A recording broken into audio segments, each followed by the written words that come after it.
নমস্কার। আজকের বলবো সিলভার ফিশ অর্থাৎ রূপোর মাছ।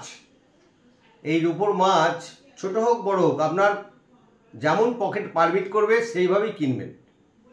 ছোট কিনতে পারেন, বড় কিনতে পারেন, ক্ষমতা সবারই এক। এই রূপোর মাছ কিনে আপনার যেখানে ঠাকুর ঘর অর্থাৎ যেখানে আপনি পুজো করেন সেই ঘরে ঈশান কোণে মাছটাকে একটা পাত্রের ওপরে রেখে দিন। মৎস্য ভগবান শ্রী বিষ্ণুর অবতার।